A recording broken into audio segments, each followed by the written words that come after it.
Foster. That's. I just gotta feel bad for Cade Foster, but we do have to speed things up because we're already half hour into the show and we got more stuff to talk about. Last subject on college football.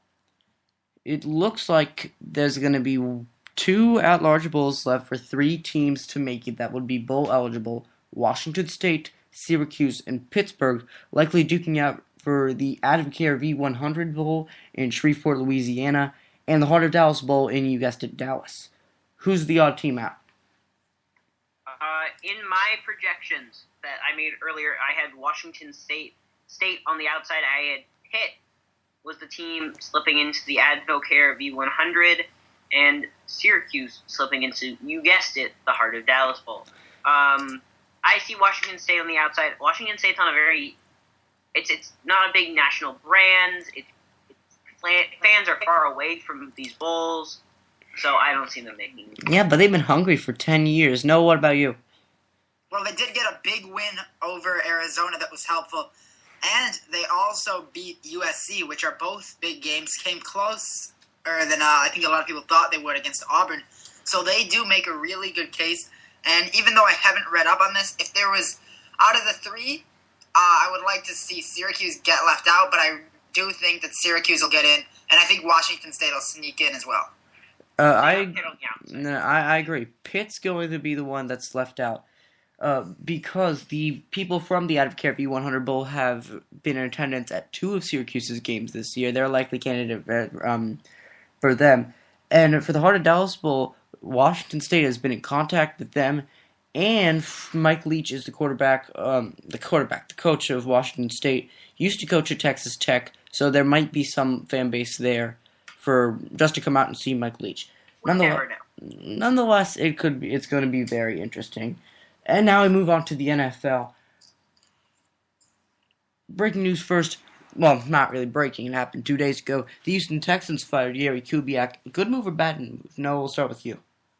Well, I don't think it was a good move or really a bad move. I think it's the thing they had to do. Because, after losing 9 in a row, even if it's not the coach's fault, you got to change something. So they decided to. I feel bad for Gary Kubiak, of course, after a tough season for him. Collapsing on the sidelines, all of that, having your team that was supposed to perform so well really underperform. It's just a tough season for him, but, they had to do something, and they decided that their coach had to go. What they really should have done was put in Matt Schaub. You got a 2-time Pro Bowler, and he's sitting on the bench. You've lost 11 in a row. It was too late, and to be honest, I do blame Kubiak on this one. He should know better. He really should have. Carl, what about you? Well, first I'm going to start off with something just to tell you guys how at this point I'm in the second team. On this very show, I believe it was maybe episode 4 or 5. It was really early on in the show. Jake asked me for my Super Bowl picks. One of my Super Bowl picks was the Texans. That's how disappointed I am in this team. This is a team that was supposed to perform very well, and sure, the injury to Matt Schaub definitely didn't help them, but once he was back and healthy, he should have been put in straight away. This team is too talented to not be a playoff team, or at least a team that's 500. Or at least... Why did they bring in Cade Foster? They should have asked Alabama to just take him for a little while. Yeah, Houston... That is a very good question. You know what Houston needs to do? As a pre-draft party, everyone needs to gather together and just throw glass slippers all over Houston.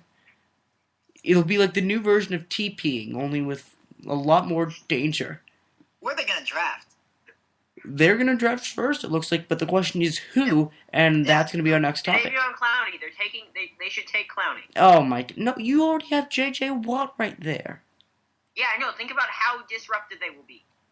Oh, this is the last thing you need to worry about if you're the Houston Honestly, Texans. Yeah, but they're not taking a quarterback. They're not taking a quarterback, and you know that. They're not... How do we know that? Tell me how we know this. Give Andre Johnson the ball. Get it? Who's going to give it? I mean, they already have Foster. All they need is a really good a solid franchise quarterback who won't have ups and downs like Schaub did, to come in there and solidify that offense. They've got good wide receivers. They have 2 good tight ends. They've got Arian Foster when he's healthy.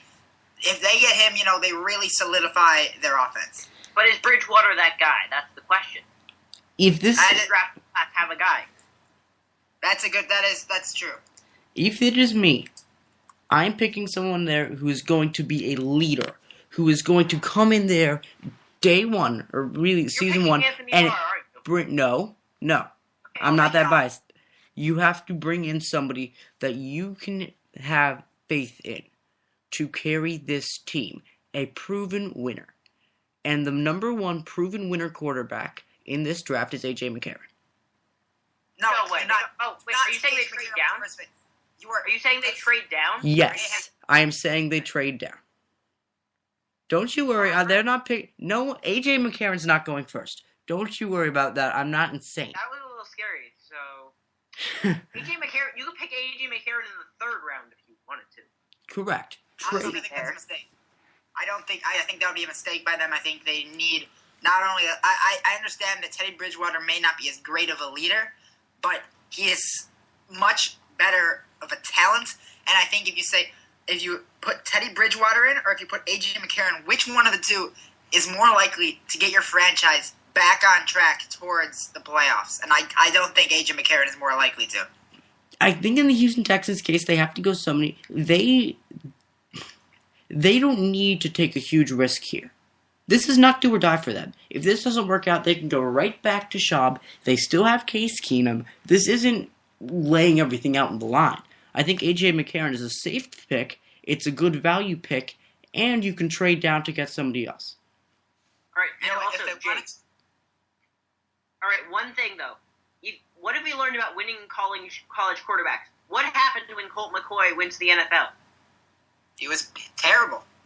Yes, exactly. Winning in college games does not mean you're a great NFL quarterback. Did I say he was going to be a great NFL quarterback? You said they need a solid leader. He is a solid leader. Yeah, but he's not a solid leader. Okay, he's a great leader, but if he doesn't win games, they're going to say, look, AJ, you're a great leader, but honestly, you're not winning games, so we're going to get rid of you. Correct. It's a low risk. Wait, what round are you suggesting they take him in? Take him second round. Take him third round. Trade down. He's not a second round pick. They don't? He's not a second round. He's not second round worthy. Then take him third round if he falls that far. Yeah. Are you telling me that if A.J. McCarron was still on the boards in the third round, you would not select him?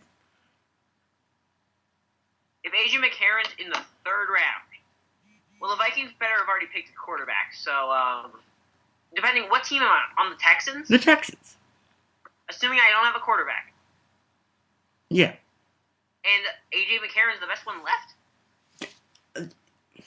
Carl, enough with the technicalities. Is A.J. McCarron a third-round quarterback pick? Yes or no?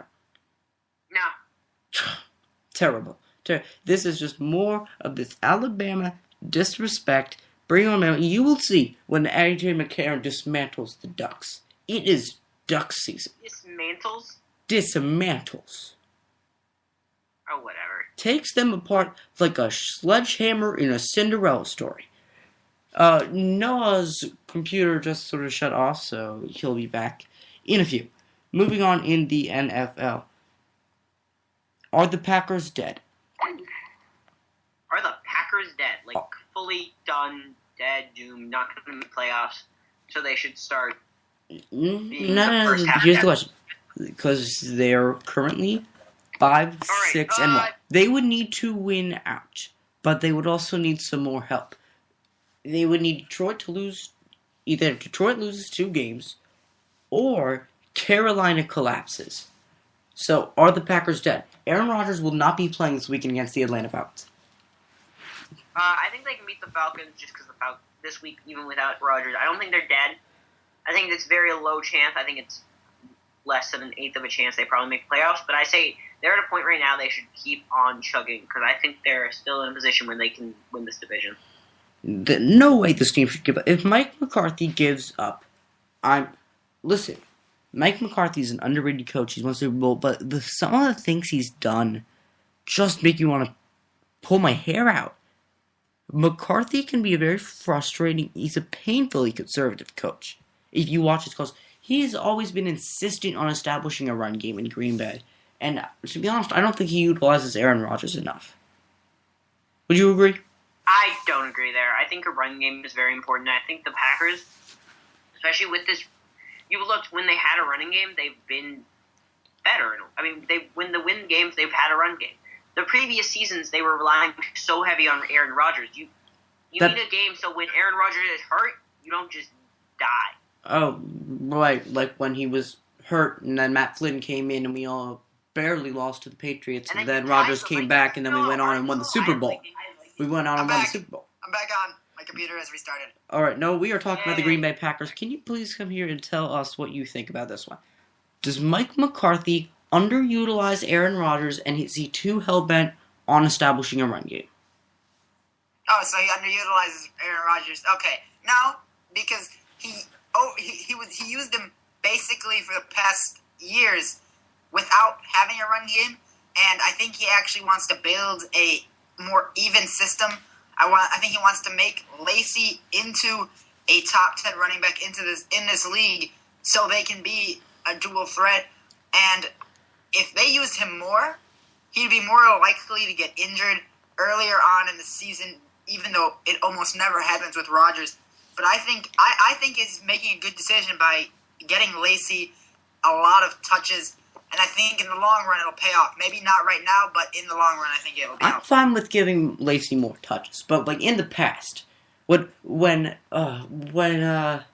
Brandon Jackson was a running back, and he still insisted on continuing to run the ball when you had the best quarterback in the league under center. I'm just saying he's been very frustrating at times.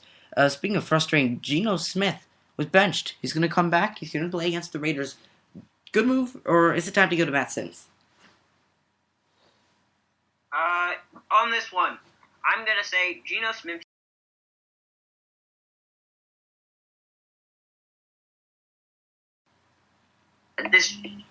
That while not out of the playoff picture completely, they are 5-7, and they're almost fully done. I see this as a spot where they should give Geno Smith more touches. I agree. He's a rookie. You gotta give this guy a chance. Yeah, so Noah's computer shut off again. It's kind of been a little up and down, dysfunctional. Carl, you got any good puns for this one? Because clearly my jokes tonight are falling really flat. Points for which? Puns. I'm actually not feeling very punny tonight. Fine, then we will move. I guess we'll have to catch up on those puns later. This was supposed to be the 20th episode spectacular, and our puns are falling flat. This is blasphemous. At least we put in a Stephen A. Smith reference, and it's going to be okay for that very reason. And Noah's now going to duct tape his cables to the outlet. I love it. You know who else I love? Tony Romo. Tony Romo was actually on Sports Illustrated cover 2 issues ago, saying basically why America can finally respect America's whipping boy. And I couldn't resonate with it more. Cowboys, Eagles, who is winning that division, or do the Giants sneak in? I personally think that the Eagles will take this division. What I've seen recently from them has been very impressive to me, and I think that they can take that. And yeah. So there's that.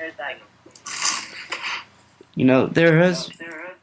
All right, but I gotta say, this Cowboy team is kind of gaining momentum. Momentum.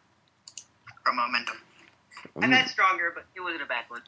Noah, is the duct tape working? Yeah, I decided to duct tape my outlet because it keeps popping out. I don't like my extension thingy. It's not working right now. I need to figure out a way, and hopefully the duct tape is a permanent solution. Though I do think I'm overpaying him with the $10 million for a 2-year contract. You're paying him $10 million? Man, that's a steal. The Dodgers had to pay $10 million just to get Brian Wilson. I think duct tape can come up bigger than Brian Wilson. He also has a better beard. How dare you? The duct tape has been working on it. You done crossed the line now. It's like the Oklahoma State kicker. Oregon State. Get your orange schools correct. Oh, sorry. You know what? They're all orange. They all lose eventually. They don't have Cade Foster, and if your kicker isn't Cade Foster, doesn't matter what team you're on. You're done. You're done. You're done? No.